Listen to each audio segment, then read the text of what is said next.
नमस्कार, मैं राम कुमार शर्मा एडवोकेट। मेरे से सवाल तो बनता है, भाई हमारे देश के प्रधानमंत्री तो देवी शक्तियों से ओतप्रोत है, अलौकिक है, भगवान ने सीधा उनको भेजा है,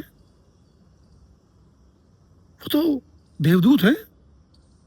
और बीजेपी की जो नेता कहते हैं कि शिव के अवतार हैं, ब्रह्मा के अवतार हैं, वो कृष्ण के अवतार हैं, वो विष्णु के अवतार हैं, कोई बजरंगबली का अवतार बता रहा है, तो कुछ बता रहा है तो कुछ तो सच्चाई होगी ना।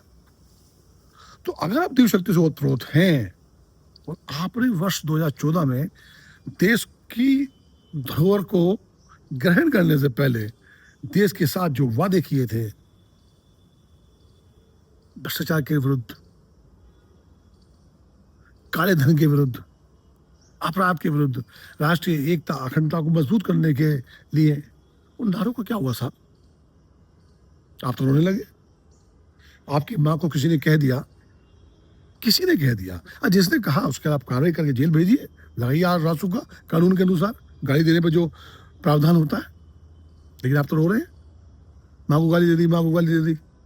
गजब है, माँ को गाली दे दी। किसी की माँ को गाली नहीं देनी चाहिए, लेकिन आपको भी सोचना चाहिए कि आपको किसी माँ के लिए आप शब्दों का प्रयोग नहीं करना चाहिए। बहन के लिए शब्द प्रयोग नहीं बोलना चाहिए। परिवार को अपमानित नहीं करना चाहिए। बुरा लगता है, बहुत बुरा लगता है। आपको मजबूत प्रधानमंत्री के तौर पर हमने, हमारे पूरे परिवार ने, सब मित्रों ने, पूरे राष्ट्र ने एक राय होकर आपको वोट दिए। आपको रोने के लिए वोट नहीं दिए कि आपसे कोई डिग्रियां पूछे कि आप ये BA MA की डिग्री दिखा दीजिए, आप हाईकोर्ट चले जाइए, उस पर रोक लगवा लीजिए। आपकी कैबिनेट मंत्री की डिग्री पूछे 10वीं 12वीं की, ये उनकी मार्कशीट दिखाइए तो उस पर रोक लग जाती है हाईकोर्ट। भैया राष्ट्रीय धरोहर है, राष्ट्रीय संपत्ति है, आपसे सवाल हो सकते हैं। और जब आप पे आरोप लग रहे हैं डिग्री के, तो दिखा दीजिए आप तो सही हैं। लेकिन वो डिग्री क्या है? वो इंटायर पॉलिटिकल साइंस। ये डिग्री आपके अलावा किसी को मिली क्या बहनों भाइयों? देखी किसी ने? सभी पॉलिटिकल साइंस के सभी विषयों में एम में। गजब है साहब, गजब डिग्री बनाई गई है तो दिखाइए जेन्युइनली। नहीं, आपको रोना है, मन की बात करनी है, वो भी मन की बात एक तरफा, हमारी सुननी नहीं है। मणिपुर में महिलाओं के साथ कितनी अश्लील हरकतें हुई हैं। किसी भी समुदाय की जाति की महिलाएं थी, वो सार्वजनिक तौर पर उनको नंगा किया गया, गुप्तांगों को छेड़ा गया, स्तनवर्धन करे गए, सामूहिक बलात्कार करे गए। रोए आप? रोए? नहीं रोए। कोई पीड़ा हुई? कोई स्टेटमेंट दिया? गए मणिपुर? नहीं गए। रो रहे हैं साहब, मेरी माँ को गाली दे दी। आपकी माँ और दूसरों की माँ और बहन बेटियां, वो आप किसी भी कैटेगरी में रखकर वो अपमानित कर सकते हैं। तमाम बलात्कार हो रहे हैं, उन बलात्कारियों को अपनी पार्टी में ले रहे हो। वो भ्रष्ट नेता जिन पे अरबों रुपए का घोटाला करने का, भ्रष्टाचार करने का आरोप था, है, चाहे वो महाराष्ट्र के डिप्टी CM, चाहे वो आसाम के CM, इन सब पे भ्रष्टाचार का आरोप था क्या? नहीं था। ऐसे तमाम नेता हैं, सारे भ्रष्टाचारी आप यार। सब लोगों को आपने अपनी पार्टी में ले लिया, सब समाहित कर दिए, सब पवित्र हो गए, सब निष्कलंक हो गए, सारी जांच बंद हो गई। कोई सवाल ना करे आपसे, बस रोना है आपको। मेरी माँ को गाली दे दी। अरे करो ना कार्रवाई यार। आपकी माँ हमारी माँ नहीं है। हमने चुना है आपको, हमने मजबूत प्रधानमंत्री चुना है, हमने देश का नेतृत्व सशक्त हाथों में दिया था और रोने वाले प्रधानमंत्री के हाथों में नहीं दिया था कि चीन की गोदी में बैठ के खेलेगा।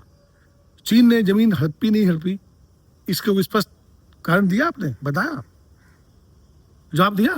नहीं, कोई जवाब नहीं देना, कोई जवाब नहीं देना। सिर्फ बखोलवाना है, किसी को पप्पू कहना है। पप्पू ने, लगता है कि पूरी पार्टी को पप्पू बना दिया। पप्पू नहीं, पंगू बना दिया।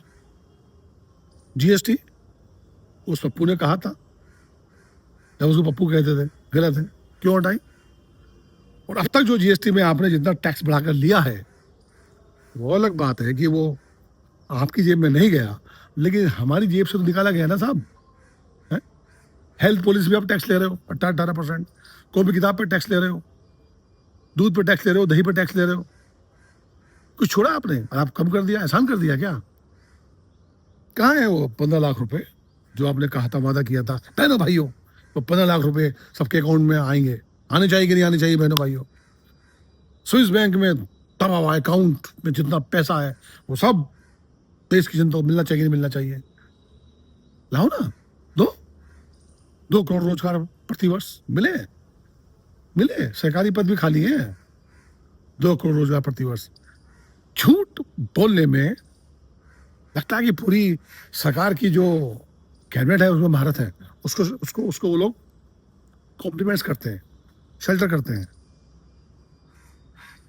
यार देखो, आपने से हमें बहुत उम्मीद है, आप बहुत मजबूत प्रधानमंत्री हैं, ऐसा हमारा मानना है।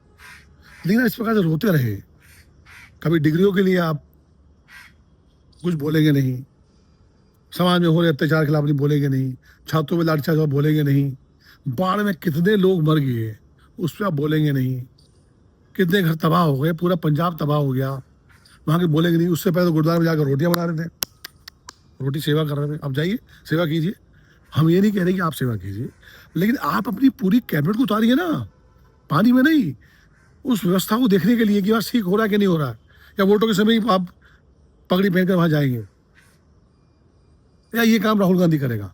वो विपक्ष में है, उसके हाथ में कुछ है नहीं। तो साहब, सवाल तो उससे होगा जो सत्ता में है, और सवाल उससे होगा जो सत्ता में रहेगा। विपक्ष से सवाल नहीं हुआ करता बहनों भाइयों। और हम जनता मात्र इसलिए चुप रहे कि ये हमारे पार्टी के नेता हैं, हमारे चुने हुए नेता हैं, हम बीजेपी को सपोर्ट करते हैं, और ये हमें डर दिखा दिया जाए कि मुस्लिम आप पे हावी हो जाएंगे, हिंदू खत्म हो जाएगा। हिंदू यार बहुसंख्यक में खत्म कैसे हो सकता है? अभी तक हुआ है क्या? आप शिक्षा पे, तकनीकी पे, विज्ञान पे जोर नहीं दे रहे। आप सिर्फ संख्या किसकी कितनी होनी चाहिए, बच्चे कितने होने चाहिए, बच्चे होंगे कहाँ से साहब, कैसे होंगे? ये जो मिलावटखोर है ना, ये सब आपकी पार्टी में बैठे हुए हैं, आपकी पार्टी का तिलक करके हवन कुंड में सामग्री डालकर भ्रष्टाचार की मिलावट का माल समाज को परोस रहे हैं, बेच रहे हैं। करो ना कार्रवाई उनके खिलाफ, संपत्ति जब्त कीजिए ऐसे लोगों की, लटकाइए फांसी पर ऐसे लोगों को जो समाज में जहर घोल के बेच रहे हैं खाने के सामानों में। लेकिन नहीं, उनका तिलक कर रहे हैं। या दूषित प्रदूषित भोजन करेंगे, आकस्मिक रूप से मर जाएंगे, कि जो हार्ट अटैक से मरेगा, कोई कैंसर से मरेगा, कोई लीवर के कमी से मरेगा। तो बीमारी रहेगा तो बच्चे कैसे पैदा होंगे साहब? सवाल बनता है कि नहीं बनता? क्यों लाखों बच्चे विदेशों में पढ़ने जा रहे हैं? क्यों पढ़ने का सपना पाले हुए हैं? यहाँ शिक्षा व्यवस्था ही नहीं है। हाँ, यहाँ जो शिक्षक अब अपॉइंट किए गए हैं वो किए जा रहे हैं जिनका कहीं ना कहीं से पार्टी से जुड़ाव है, या आरएसएस बैकग्राउंड के हैं, या एबीपी के बैकग्राउंड से। अरे भाई, बैकग्राउंड ये होना चाहिए कि वो किसी पार्टी का हो, आपकी का हो, एबीपी हो, किसी का भी हो, वो काबिल होना चाहिए साहब, उसमें दम होना चाहिए। वो देश को नवनिर्माण करते हैं, दिशाएं देते हैं। आप तो पॉलिटिकल एजेंडे के तहत सब चीज कर रहे हो, फिर करते हो कि आप ये होना चाहिए, ये नहीं होना चाहिए, हिंदू खतरे में। कब तक हिंदू खतरे में रहेगा? जनता को धोखा देकर सत्ता में बने रहेंगे। एक घर में 80 वोट निकल रही हैं, 100 वोट निकल रही हैं। आपसे सवाल पूछे, आप उससे उल्टा सवाल पूछते हो। अरे आरोप है, जांच कीजिए, प्रॉपर बताइए कि ये गलत है, आप गलत कह रहे हैं, उस पर मुकदमा कीजिए। लेकिन आप सवाल पूछने वाले को ही ठोक रहे हैं। ये सवाल बनता है। जनता जागो, वरना अगली बारी आपकी है। सवाल बनता है कि नहीं बनता है? सवाल तो बनता है। नमस्कार, मैं रामकुमार शर्मा, एडवोकेट, मेरठ से।